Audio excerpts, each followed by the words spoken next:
All right, back for, hold on. I gotta pause the music. I keep forgetting. So, let me redo this. Back for another video, and this one is gonna be a little update on the Veilside MR2. So these are gonna be long, uncut, no edit videos. I'm just gonna go with it. And just a little update, seeing on what's going on.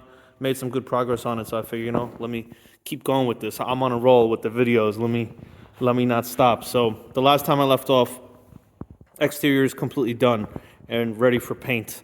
When I mean done, it obviously needs to be sanded one more time, but it's ready for paint. I'm saying that because this goes into my next step and why I stopped this and I went into the engine bay.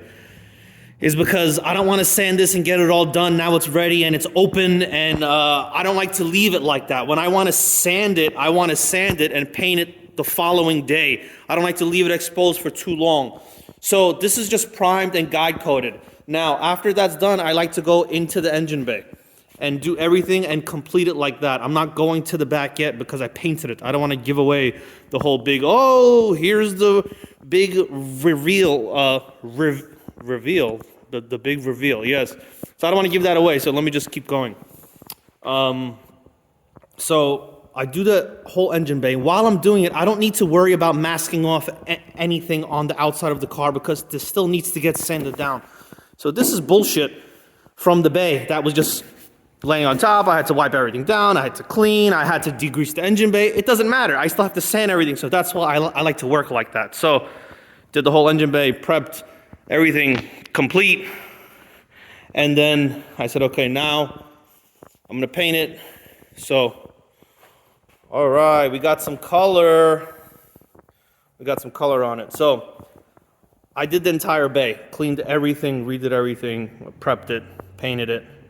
But I figured, while I'm doing the bay, I don't want any tape lines anywhere. Let me just completely go into the back because I like to do the rear body panel.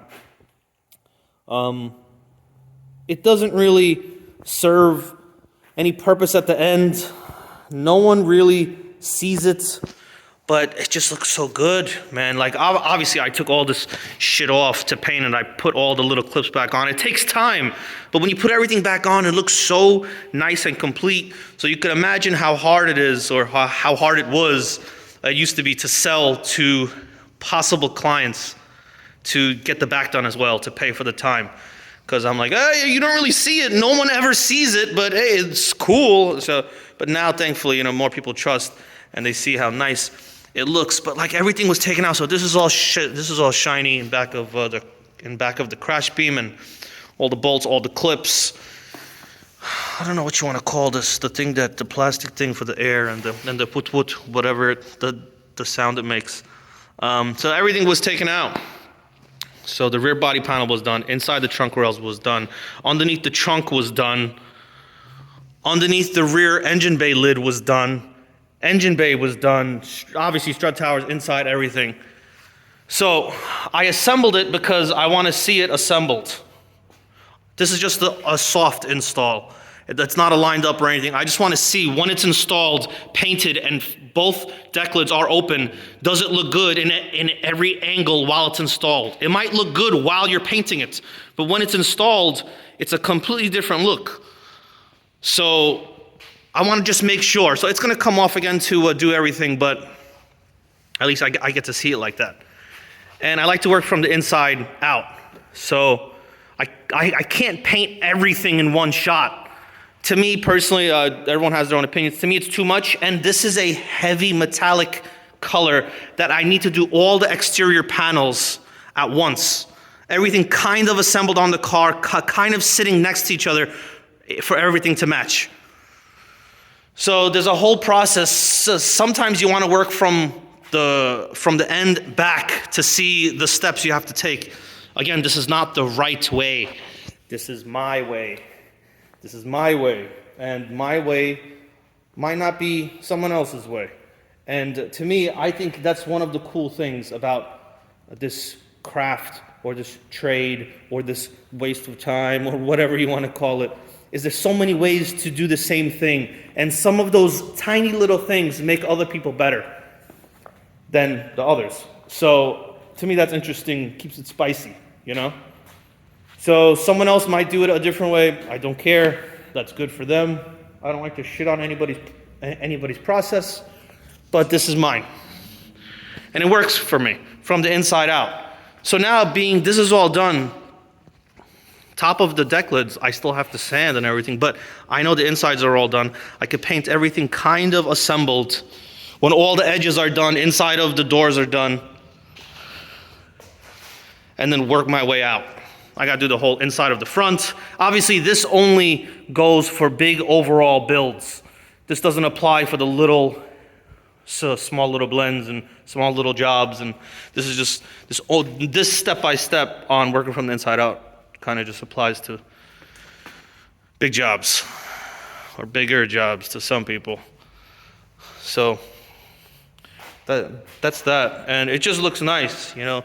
And honestly, when people try to do both sides, you know, I don't want to keep going on a rant, but if you're watching this far, chances are you want to hear what I have to say. So I'm going to rant a little bit, but just to keep up. When you paint both sides at once, let's say it's hanging, and you paint the top and the bottom, to me, I think that's too much going on. I like to concentrate on one. Again, that's just my process. I'm a little bit OCD. I like to do one thing, check it off, complete it, done, close it up, done, it's over. That's why I already assembled the whole back. I don't have to touch anything. This back area is done. Once the rear bumper is painted, it goes on, done. That's it, I'm out. Once the wing is painted and that goes on the trunk and that's done, I'm done. Like, I want to check things off.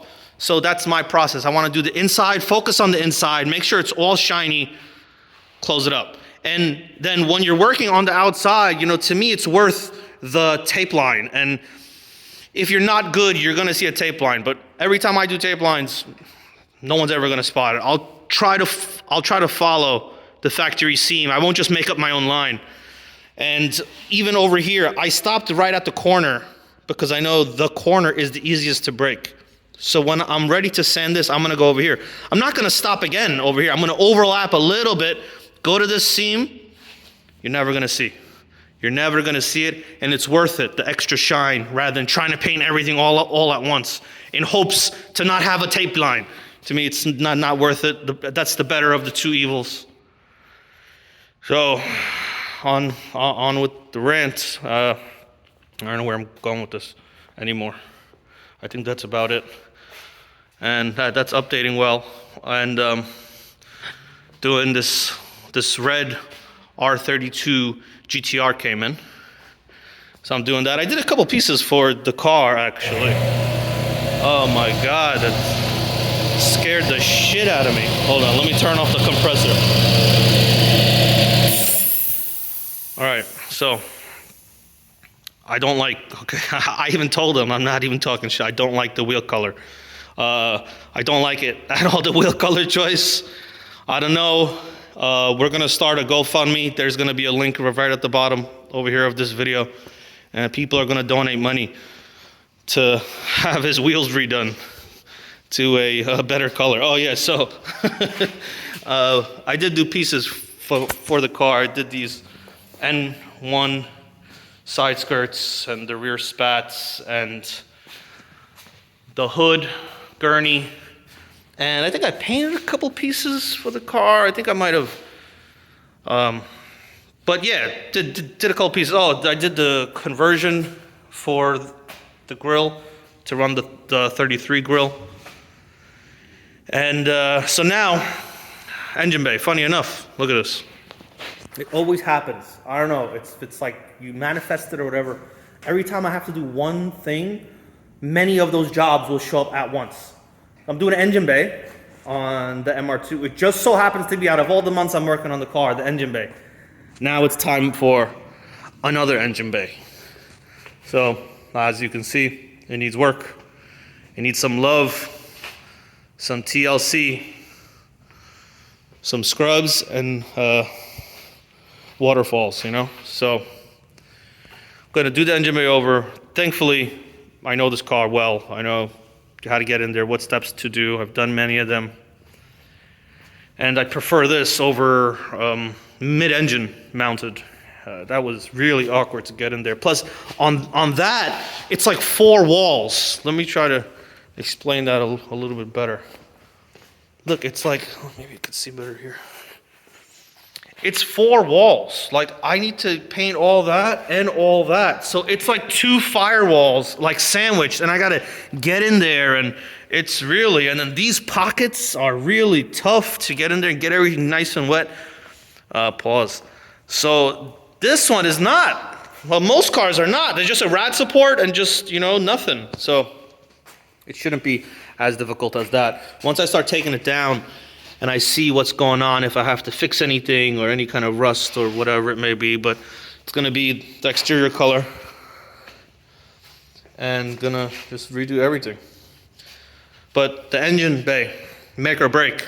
The car could look really, really nice. And then he pops the hood and then, you know, and you're like, oh, okay.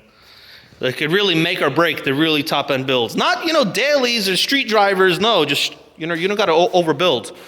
But you really wanna get up there, you gotta do the bay. Well, it looks nice in red though. So that's the update. That's number 2. And continuing on with this, I'm gonna see how long it goes.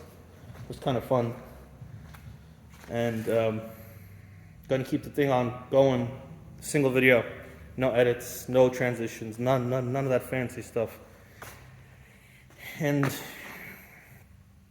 I got no way to end these videos, so I'm just gonna end it like that.